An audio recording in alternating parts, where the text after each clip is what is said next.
आज हम लोग सीखेंगे ताका कैसे लिखा जाता है।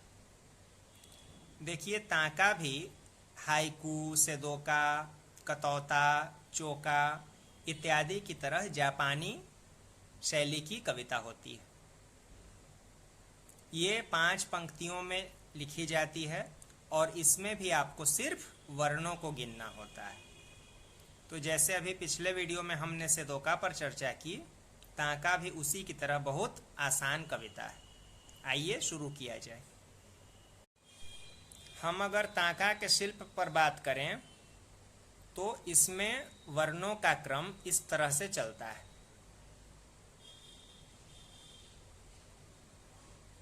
कुल मिलाकर ये आप लोग 5 पंक्तियां देख पा रहे हैं। 5 पंक्तियां होती हैं। पहली पंक्ति में 5 वर्ण, अगली में 7, उसके बाद फिर से 5 और बाकी की 2 पंक्तियों में 7-7 वर्ण होते हैं। आपको यही करना है। हाइकू का आरंभ हम इसी से मान सकते हैं। हाइकू 5-7-5 का होता है और ये 5-7-5-7-7 का होता है। लेकिन यहाँ ये भ्रम में नहीं पड़िएगा कि ताका में ये 5-7-5 स्वतंत्र हाइकू होगा। इसका अर्थ यहाँ से लेकर यहाँ तक चलता है। पूरी कविता में आपको अपने भावों को पिरोना है। ताका को जापान में 9वीं शताब्दी से 12वीं शताब्दी के बीच काफ़ी लोकप्रियता मिली और उस समय इसके विषय धार्मिक या फिर दरबारी होते थे।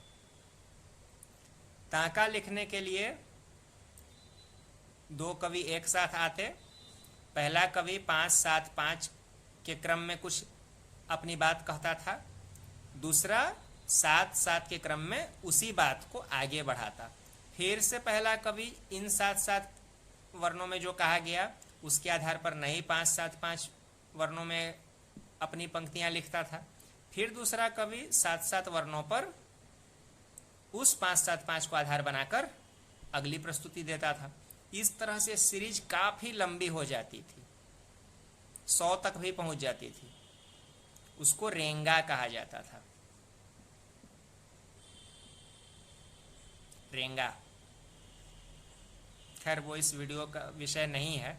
यहाँ हम लोग ताका देख रहे हैं और आपको वैसे लंबा करने की जरूरत नहीं है। आप केवल 5 पंक्तियों में ही लिखेंगे और उसको ताका कहेंगे। वर्णों का क्रम यहाँ भी आप अपनी इच्छा अनुसार रख सकते हैं। छंदों में जो वर्णवृत्त होता है, वर्णों का विशेष क्रम निर्धारित होता है, वैसा आपको इसमें कुछ नहीं करना है। तुकांतता का भी कोई बंधन इसमें नहीं है।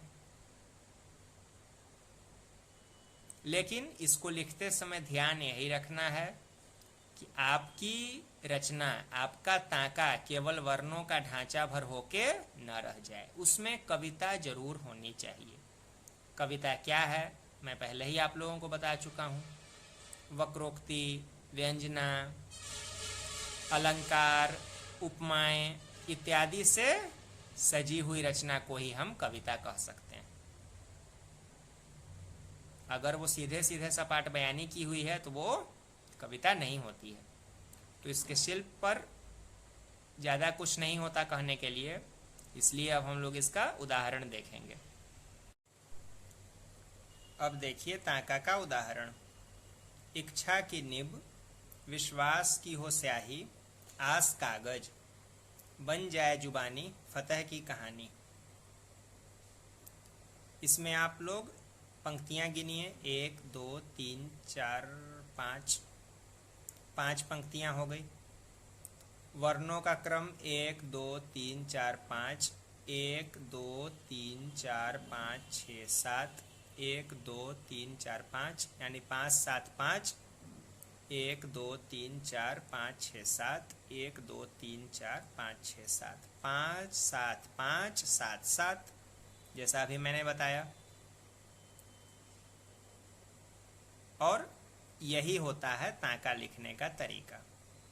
इच्छा की निब हो, विश्वास की स्याही हो, आशा का कागज हो तो मुँह जुबानी ही फतह की कहानी बन जाती है। अच्छा लगा होगा। आप जितना इसमें सोचेंगे, जितनी गहराई से सोचेंगे, आपका ताका उतना बढ़िया बनेगा। यहाँ मैंने तुकांतता कर दी, कोई ज़रूरी नहीं है, लेकिन हो जाती है तो सुंदरता ही बढ़ती है। और जो गति है उसको बनाए रखिए कविता में। आशा है ये जापानी विधा भी आप लोगों को बहुत अच्छी लगी होगी। वीडियो कैसा लगा ज़रूर बताइए। कुछ प्रश्न हो कमेंट बॉक्स में ज़रूर पूछिए। मिलते हैं हम लोग अगले वीडियो में फिर किसी नए विषय के साथ।